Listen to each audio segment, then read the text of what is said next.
अब तक शेयर बाज़ार के बारे में तो आप बहुत कुछ सुन चुके होंगे, लेकिन रोज़ाना अखबारों में, टीवी या न्यूज़ चैनल पे सेंसेक्स निफ्टी के उतार चढ़ाव की खबरें चलती रहती है। ब्रोकरेज हाउस और कई सारे एक्सपर्ट आपको हर रोज़ अलग अलग कंपनियों के शेयर खरीदने और बेचने की सलाह देते रहते हैं। लेकिन क्या आपने कभी सोचा है कि आखिर भारत में शेयर मार्केट काम कैसे करता है? आखिर शेयर मार्केट को कौन चलाता है? क्यों छोटी छोटी बातों पर किसी भी शेयर का भाव ऊपर चढ़ जाता है और नीचे गिर जाता है, जिससे इन्वेस्टर का उस शेयर में लगाया हुआ सारा पैसा डूब जाता है या फिर अचानक बढ़ जाता है?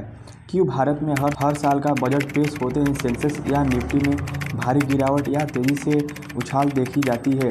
बजट पेश होने के बाद जब शेयर मार्केट गिरता है तो ऐसा क्यों बोला जाता है कि उस साल का बजट बाजार को पसंद नहीं आया, इसलिए पूरा शेयर मार्केट धड़ाम से नीचे गिर गया? तो अगर आपने भी शेयर मार्केट में पैसा इन्वेस्ट किया है या फिर करना चाहते हैं, तो आपके लिए स्टॉक मार्केट काम कैसे करता है, यह समझना बहुत ज़रूरी है। तो hello guys, my name is Rohit Kumar and you are watching Rohit official zero channel. अगर आपको फाइनेंस और ट्रेडिंग से रिलेटेड अच्छी इंटरेस्टिंग जानकारियाँ लेने चाहते हैं तो आप इस चैनल को सब्सक्राइब करके मेरे साथ जुड़ सकते हैं। तो चलिए बिना टाइम वेस्ट करते बात करते हैं कि शेयर मार्केट आखिर में काम कैसे करता है। भारत में स्टॉक मार्केट या शेयर बाजार मांग और पूर्ति यानी डिमांड और सप्लाई के नियम पर काम करता है। शेयर मार्केट में इन्वेस्टर बीएसई या एनएसई स्टॉक एक्सचेंज के द्वारा शेयर को खरीदता और बेचता है।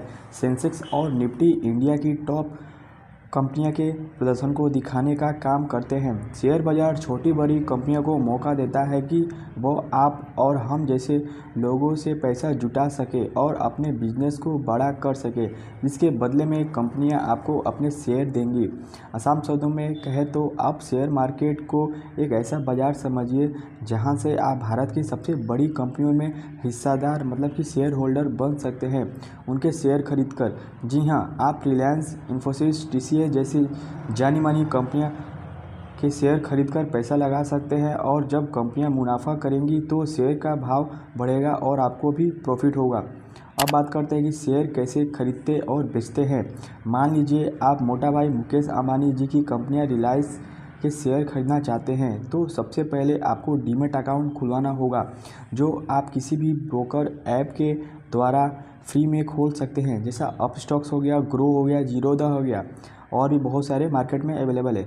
डीमैट अकाउंट खोलने के बाद आपको अपनी ब्रोकर ऐप में लॉगिन करना होता है और पैसे ऐड करना है। आप जिस शेयर को खरीदना चाहते हैं उस शेयर का नाम यानी रिलायंस सर्च करना है। अब आपको शेयर्स का प्राइस दिख जाएगा और बाय या सेल इस बटन पे दिख जाएंगे। इसके बाद आपको कितने शेयर खरीदना है देख लीजिए और बाय बटन पे क्लिक कर दीजिए। आपको शेयर आपके पोर्टफोलियो में जुड़ जाएगा। जब आप अपने पोर्टफोलियो में शेयर्स देखेंगे तो उसकी कीमत कम या ज़्यादा होती हुई दिखाई देती रहेगी। जब शेयर का दाम बढ़ जाएगा तो आप इसे दे सकते हैं और मुनाफा भी कमा सकते हैं। एग्जाम्पल के लिए मान लीजिए आपके किसी कंपनी के 50 शेयर खरीदे, जिसके एक शेयर की कीमत है 100 रुपये, मतलब आपका टोटल इन्वेस्टमेंट हुआ 500 रुपये। कुछ दिन बाद जब शेयर का मूल्य बढ़कर 150 रुपये हो गया तो आपने उस समय आपने वो जो खरीदे थे उसका जो मेन प्राइस था 50 रुपये, अब वो शेयर कुछ दिन बाद बढ़ के 150 रुपये हो गया। मतलब कि प्रति शेयर की कीमत 7,500 रुपये के बिके। और क्योंकि आपने इन्वेस्टमेंट 5,000 का की थी, इसलिए आपका जो भी मुनाफा होगा 1,500 रुपया एक्स्ट्रा होगा। ठीक, तो अब बात करते हैं कि शेयर मार्केट को कौन चलाता है। शेयर मार्केट को चलाने में स्टॉक एक्सचेंज, ब्रोकर, खरीदार और विक्रेतार, इन सभी का मुख्य योगदान होता है। लेकिन इसके अलावा जो शेयर बाजार के पूरे हालचाल पर नज़र रखता है, वो किसी भी नियम का उल्लंघन करने पर सजा देता है। उसका नाम है सेबी, मतलब कि security of exchange board of India. देखा जाए तो सेबी ही शेयर मार्केट को चलाता है, क्योंकि जिसने सेबी के नियम का पालन नहीं किया वह शेयर बाजार में काम नहीं कर सकता, चाहे वह कोई कंपनी हो या इन्वेस्टर हो या ब्रोकर हो या फिर स्वयं के खुद के स्टॉक एक्सचेंज क्यों ना हो। इन सभी को सेबी की बात माननी पड़ती है। मतलब सेबी शेयर बाजार का राजा रेगुलेटर के रूप में काम करता है, जिसका नियम सर्वप्रथम होता है और सरकार के द्वारा यह संस्था शेयर बाजार में हो रहे गलत कामों को रोकने या सही नियम बनाने के लिए बनाई गई है। अब थोड़ा सा जान लेते हैं कि पुराने समय में शेयर बाजार कैसे काम करता था। आजकल तो आप और हम एक ही क्लिक में शेयर को खरीद और बेच सकते हैं। लेकिन पुराने ज़माने में ऐसा नहीं होता था। उस समय शेयर को खरीदने और बेचने के लिए आपको खुद का स्टॉक एक्सचेंज जाना पड़ता था, जो मुंबई में स्थित है। जब आप खुद सोचकर देखिए कि अगर आज आपको खरीदना है शेयर और अगर आपके पास भी स्टॉक एक्सचेंज जाना पड़े तो कैसा लगेगा। लेकिन उस समय शेयर मार्केट ऐसे काम करता था जब तक कोई ब्रोकर ऐप थी और ना ही कंपनियां की जानकारी ऑनलाइन उपलब्ध थी। ऐसे में आपको थोड़ा बहुत ही अवश्य पता होना चाहिए। अब हम जानते हैं कि स्टॉक एक्सचेंज कैसे काम करता है। भारत में दो मुख्य स्टॉक एक्सचेंज है। एक है बॉम्बे स्टॉक एक्सचेंज यानी BSE और नेशनल स्टॉक एक्सचेंज यानी NSE। यह दोनों ऐसी कंपनियां एशिया के सबसे बड़ी स्टॉक एक्सचेंज में गिने जाते हैं। BSE स्टॉक एक्सचेंज पुराना है, जिस पर ब्रोकरेज ने 1875 में ट्रेडिंग करना चालू कर दिया था। लेकिन बाद में जब यह स्टॉक एक्सचेंज पॉपुलर होने लगा और यहीं से इंडिया में शेयर मार्केट की शुरुआत हो गई और लोग कंपनियों के शेयर खरीदने बेचने लगे। धीरे धीरे भारत में स्टॉक मार्केट पॉपुलर होने लगा। अब सरकार ने भी सोचा है कि सरकारी स्टॉक एक्सचेंज भी होने चाहिए। इसलिए फिर देश की सरकार ने नेशनल स्टॉक एक्सचेंज यानी NSE बनाया, जिस पर आज देश की अधिकतर लोग ट्रेडिंग करते हैं। वैसे इन दोनों ही स्टॉक एक्सचेंज पर शेयर का भाव एक जैसा ही रहता है, लेकिन कुछ पैसों का अंतर होता है। एक तरह से आप इन दोनों NSE और BSE को एक सब्जी मंडी समझ सकते हैं, जिसमें एक ही सब्जी का दाम अलग अलग होता है, लेकिन उनमें ज़्यादा फर्क नहीं होता है। अगर आपने बॉम्बे स्टॉक एक्सचेंज की पिक्चर देखी होगी तो आपको ऊपर एक पट्टी दिखाई होगी, जिसमें कुछ लाल और हरे रंग के नंबर स्क्रीन पर स्क्रॉल होते नज़र आते रहते हैं। अब बात करते हैं कि शेयर मार्केट में ऐसे स्टॉक एक्सचेंज कैसे काम करते हैं। यह वही नंबर है जो अलग अलग कंपनियों के भाव को दर्शाते हैं, जिनमें मेन है सेंसेक्स और निफ्टी की कंपनियां। ठीक, अगर आप सेंसेक्स और निफ्टी के बारे में और भी डीपली में जानना चाहते हैं तो गाइस मैंने इसके लिए सेपरेट वीडियो बना दी है, आप जाकर उसको चेकआउट कर सकते हैं। मैंने उसका लिंक वीडियो के नीचे डिस्क्रिप्शन में दे दिया है और आई बटन में फिल कर दिया है। ठीक, अब जानते हैं कि शेयर बाज़ार में बुल और बियर्स कैसे काम करते हैं, या ये क्या होते हैं बुल और बियर्स। तो आइए समझते हैं। बुल और बियर का कॉन्सेप्ट शेयर बाज़ार में काफ़ी पुराना है। जब शेयर मार्केट ऊपर जाता है तो बोला जाता है कि बुल रन शुरू हो गया है, और जब मार्केट गिरता है तो इसे बियर रन बोला जाता है।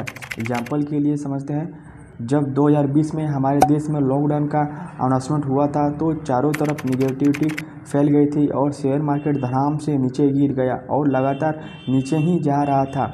उस समय पर उसे बियर मार्केट बोला जा रहा था, और जब कोरोना ख़त्म होने लगा तो इकोनॉमी में सुधार आने लगा और बाज़ार चढ़ना शुरू हो गया। जो लोग शेयर बाज़ार को ऊपर चढ़ाते हैं, मतलब खरीदारी करते हैं, उन्हें बुल बोला जाता है, और जो लोग बिकवाली करते हैं उन्हें बियर बोला जाता है। आपको पता होना चाहिए कि इंडिया की सबसे अमीर इन्वेस्टर राकेश झुनझुनवाला की बिग बुल भी बोला जाता है, क्योंकि जब वह किसी शेयर को खरीदते हैं तो मार्केट में उस शेयर में पैसे लगाने लगता है और इस तरह उस शेयर का प्राइस बढ़ने लगता है। आशा करता हूँ कि आप बुल बियर और ये जो भी मैंने पीछे बताया आपको अच्छे से समझ में आ गया होगा। अब बात करते हैं कि शेयर मार्केट में लोग नुकसान कैसे करते हैं। ये बहुत ही इम्पोर्टेंट बात है। ठीक, तो आइए समझते हैं। शेयर बाज़ार में लोग पैसा क्यों कमाते हैं। कुछ लोग होते हैं जिनको शेयर मार्केट की बेसिक नॉलेज ही नहीं होती और शेयर बाज़ार में कूद पड़ते हैं। पैसा लगाने के लिए किसी के भी कहने पर किसी भी शेयर पे पैसा लगा देते हैं। उनको दिखाया जाता है कि उस शेयर का प्राइस बढ़ रहा है और बस वह शेयर का प्राइस चार्ट बिना देखकर ही उसको खरीद लेते हैं। लेकिन कुछ समय बाद जब वह शेयर गिरना चालू होता है तो आपका पूरा पैसा डूब जाता है। शेयर बाज़ार में लोग नुकसान इसलिए होता है, और भी कुछ मेन कारण है, आइए उस पर भी बात कर लेते हैं। आपको शेयर बाज़ार के बेसिक नियम ही नहीं पता होता है। कंपनी पर बिना रिसर्च किए ही उसमें पैसा लगा देना, कंपनी का बिजनेस मॉडल ही नहीं पता होना, कंपनी के बिजनेस की बजाय शेयर का प्राइस देखकर ही पैसा लगा लेना, सिर्फ सस्ते शेयर खरीद के चक्कर में पैसा लगा लेना, लोगों से टिप्स लेकर पैसे लगा लेना, पेशेंस ना होना। मतलब कुछ लोग सोचते हैं कि सिर्फ 10 दिन में पैसा डबल हो जाए, इसलिए नुकसान करते हैं। कुछ लोगों के साथ तो ऐसा होता है कि वह शेयर खरीदते लेते हैं, लेकिन कुछ समय बाद वह उसे बेच नहीं पाते हैं। ऐसा इसलिए होता है क्योंकि उस शेयर में सर्किट लग जाते हैं। अब आपको पता होना चाहिए कि शेयर बाज़ार में ऊपर सर्किट और लोअर सर्किट क्या होते हैं, क्योंकि कुछ लोग तो इसके बारे में भी जानकारी नहीं होती, फिर भी बाज़ार में पैसे लगाने के लिए आ जाते हैं। आप थोड़ा सा जानते हैं कि देश की इकोनॉमी का शेयर मार्केट पर क्या असर पड़ रहा है। आपको पता होगा कि हर साल देश में महंगाई बढ़ती जा रही है, नई नई कंपनियां खुल रही है, नई नई टेक्नोलॉजी आ रही है, हाईवे, मेट्रो, अस्पताल आदि की सुविधाएं लगातार बढ़ती जा रही है। इसका मतलब यह है कि देश की अर्थव्यवस्था में सुधार हो रही है, और जब देश आगे बढ़ता है तो उस देश का शेयर मार्केट भी बढ़ता है। इंडिया जो कि एक डेवलपिंग कंट्री है, जो लगातार तरक्की के मार्ग पर है, इसलिए निवेश के नए नए रास्ते खुल रहे हैं और लोग लगातार शेयर बाज़ार में पार्टिसिपेट कर रहे हैं। पहले लोग सिर्फ गोल्ड और एफडी तक ही सीमित थे, लेकिन अब लोग स्टॉक, बॉन्ड और म्यूचुअल फंड में भी पैसा लगा रहे हैं और ट्रेडिंग में भी पैसा लगा रहे हैं। इन सब का शेयर मार्केट पर बहुत गहरा असर पड़ता है। तो गाइस, ये सब कुछ बातें रही जिससे स्टॉक मार्केट काम करता है, ठीक है। तो उम्मीद करता हूँ आप सब समझ गए होंगे कि शेयर मार्केट कैसे काम करता है। इस वीडियो में मैंने शेयर मार्केट से काम करने वाली पूरी जानकारी दे दी है, और साथ ही मैंने निफ्टी और सेंसेक्स का भी बता दिया कि थोड़ा सा इसमें बताया, बाकी का आपको मैंने सेपरेट वीडियो में बना दिया है। और भी आप इसमें जाने कि स्टॉक एक्सचेंज कैसे काम करता है, ठीक। तो गाइस, अगर आपको इस वीडियो अच्छी लगी तो आप इस वीडियो को लाइक कर दीजिए प्लीज़, और ज़्यादा से ज़्यादा उन लोगों के पास शेयर कीजिए, ताकि और भी लोग इसमें पैसे इन्वेस्ट करने से पहले सोचें, अच्छे नॉलेज ले लें, तब शेयर मार्केट में इन्वॉल्व होके, ठीक। तो आज के वीडियो में बस इतना ही। वीडियो को कैसा लगा प्लीज़ कमेंट करके बताएं, और थोड़ा सा भी अच्छा लगा तो प्लीज़ वीडियो को लाइक कर दें। चलिए मिलते हैं किसी नए वीडियो में, तो थैंक यू एंड